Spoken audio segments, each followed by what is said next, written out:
Press the bell icon on YouTube and don't miss another update. In Cut the Clutter today, I talk about two stories. Two very cluttered stories because they are also continuing stories. The first one is about the latest actions or inaction of the Election Commission of India, and second is the meaning of the latest Supreme Court order in the Rafale case. And there are some, in principle, some similarities between the two, to which I will come in conclusion.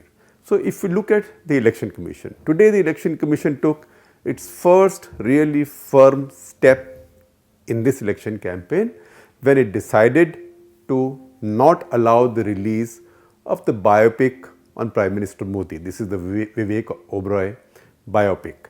And they said that even though the censor board may have cleared it, and Supreme Court actually said don't waste our time, first go to the censor board and EC because some petitioners had gone to the Supreme Court. The Election Commission said doesn't matter who's cleared it, but this biopic or any biopics of those participating in the elections cannot be released once the code of conduct has come in. So, one, a new principle has been established. Second, it's a good principle.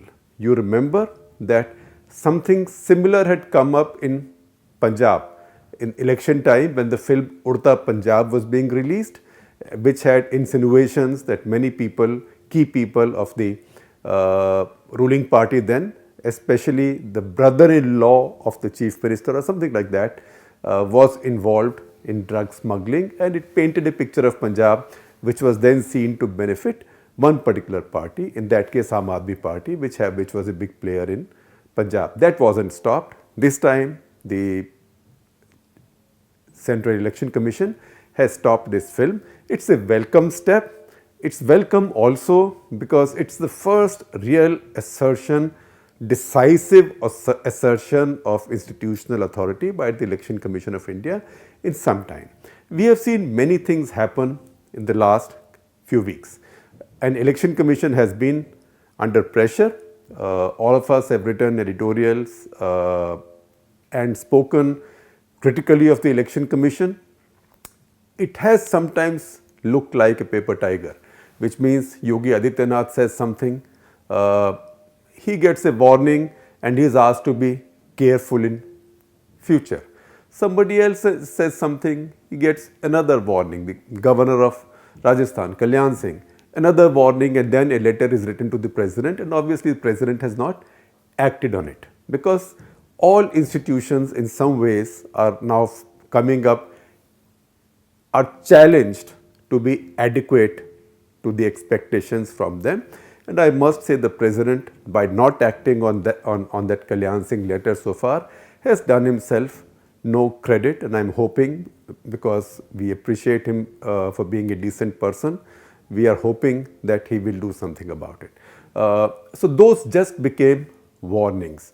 Some of the other things also became warnings. The launch of the ASAT, for example, the Prime Minister's dramatic address to the nation, which was recorded by some unknown cameras, released on YouTube, so that technically a fig leaf could be created for the Election Commission and for the government and for Mr. Modi to say that, look, I didn't use the government to do it, this was an important strategic thing, so I decided to tell the country about it myself. Then the Election Commission's very firm warnings not to drag the armed forces into the election campaign, but once again that's being violated, latest by the Prime Minister himself. He was careful in the way he worded it. He said, I am asking first time voters, will you dedicate your vote to the brave people who bombed Balakot and to the memory of those who were martyred, jo shaheed hue, he said, in Pulwama. So, he could always find a technical argument to say, I didn't say vote for me, I just said dedicate your vote for them. In fact, I might have meant that they should go out and vote, but we know that that is not the fact. Now, it's for the Election Commission then to decide in situations like this which interpretation to take. One is that, look, technically these are our powers, we have done the best we could do in our powers, we've issued a warning. The rest is up to the other person. जिसको शर्म आती है, जिसको नहीं आती है, नहीं आती है. Or they can say, look, we saw it as a violation, but so and so has given this explanation that this exactly wasn't this exactly was this, as was done, say, in the case of the ASAT, or just that warning to Yogi Adityanath. That's why it's important that for the first time, one precipitate step, one clear decision has been taken. Is it good enough to re-establish this Election Commission's authority? I don't think so, but it's a very good beginning, and I hope we will see more of it, especially now on the accumulated evidence of the use of the armed forces, particularly Balakot, Pulwama, etc., in this election campaign. So we are all watching the Election Commission. Remember, Election Commission used to be a paper tiger for the longest time, and that's why all this booth capturing and nonsense used to take place, particularly in the Hindi heartland, UP Bihar. They were notorious for booth capturing. In fact, once there was a Abu Abraham cartoon which had one Neta asking the other, so by how many booths have you won this time? This was changed in early 90s. Remember that when Rajiv Gandhi was fighting his 89 election, he was irritated by the way the Election Commission under R.V. Peri Shastri was behaving. So he tried to dilute his authority by appointing 2 more election commissioners, by making the CEC from a single man body to a 3-man body. So he did that, but when the government changed, he lost elections, VP Singh's government came in. Next year in 1990, they changed it and they asked the 2 other members to go, who in turn then went to court, and that became a famous court case. So remember, 2 of those members were Mr. Sehgal and Mr. Dhanova. Mr. S.S. Dhanova just incidentally was IAS officer, Bihar cadre, former Chief Secretary of Punjab, but Bihar cadre, also happens to be the father of the current Chief of Air Staff, who we've been hearing about and hearing from a lot lately. So that became a big legal hassle, but that somehow willy-nilly led to the appointment of, later that year, T.N. Session as the Chief Election Commissioner. And he's the one who redefined the powers of the Election Commission. And what did he do? The first election he faced in 1991. Remember, that's when the VP Singh government fell and the Chandrasekhar government fell and elections took place. Lalu Yadav invited I.K. Gujral, a decent man like I.K. Gujral, to Patna to contest from there, saying कि ये election हम आपको जिता देंगे. And who was Gujral contesting against? He was contesting against Yashwant Sinha. So remember, in our politics, several characters remain the same through many twists and turns. So that election in Patna, in the main city of Patna, where it was then found that lots of booths were captured to ensure Mr. Gujral's victory, T.N. Session took a decision that shook all of India and redefined India's electoral politics forever. He countermanded that election. He said this election is not valid. He cancelled that election. It struck terror in the minds of those who thought Election Commission did not matter, and immediately, suddenly overnight, Election Commission became a very powerful institution. And he used that power again. There was a Congress governor whose son was contesting in Satna in Madhya Pradesh. The governor went and campaigned in Satna. Again, strict action was taken. That election was also countermanded. And even when the candidate went to court, he lost in the court also. In fact, it just so happens that the subsequent election also he lost. His father had to resign as governor, once again something that Session did.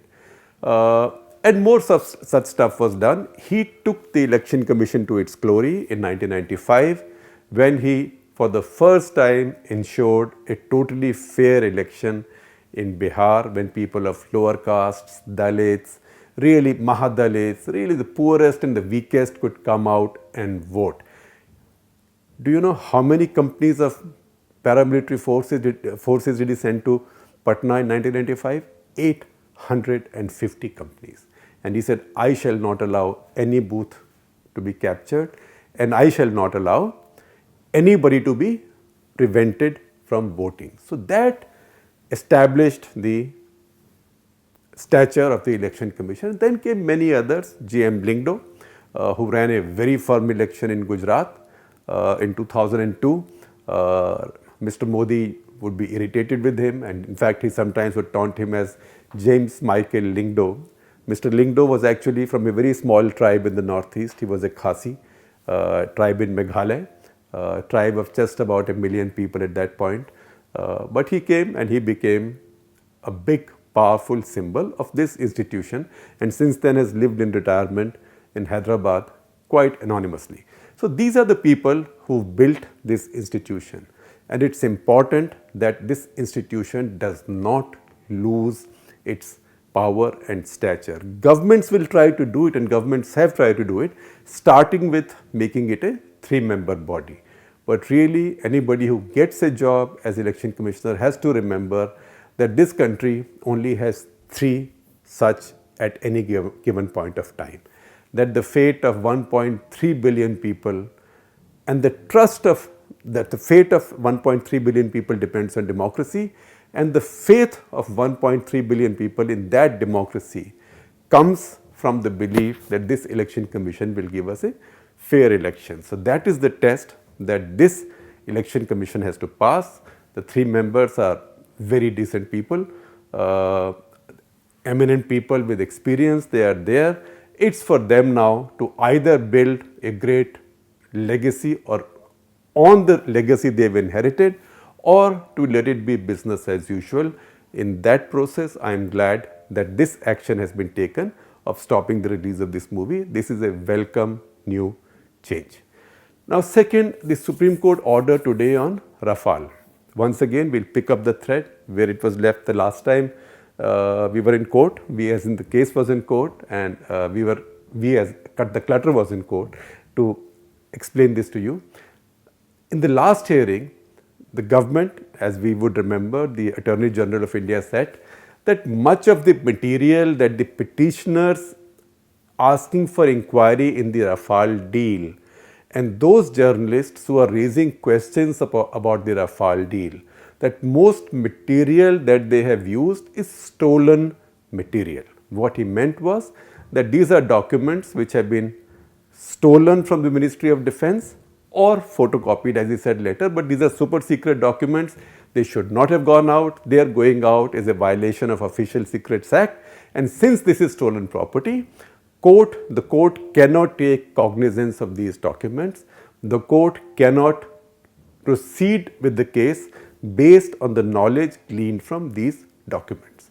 That argument the court has rejected today. The court has said we will now peruse any documents available to us irrespective of where they have come from. So this is a point on which government was bound to lose, because it was a nutty idea to think that first we don't give the court some documents, second we say someone else gets a document saying these have come unauthorizedly, so you can't look at them. That's the wrong thing to do. Remember, sunlight is the best disinfectant. If the government thought, and it still thinks, that they have done nothing wrong with Rafale, then in the very first instance, they should have brought all the paperwork to Supreme Court of India. They did not do it. On the other hand, they did quite a bit of sort of waffling and walking around the subject. And if I was a Supreme Court judge, I was on the bench, I would not be, for heaven's sake, I'm not so pompous as to say I could be one of them. I'm just trying to see the picture from the side of the bench. I would feel that is the government taking me seriously enough? If I am being fair, and if they trust me to be fair, why aren't they sharing everything with me? So government should now do what they should have done in the first instance. They should share everything, all the file work on Rafale with this very eminent bench led by none else than the Chief Justice of the Supreme Court of India. And they should do it particularly if they think they've done nothing wrong. But if they don't do it, I suspect this case has now become polarized and politicized enough. So more and more documents, more and more detail and data will keep coming out. So once again, government has to do something it should have done very early on.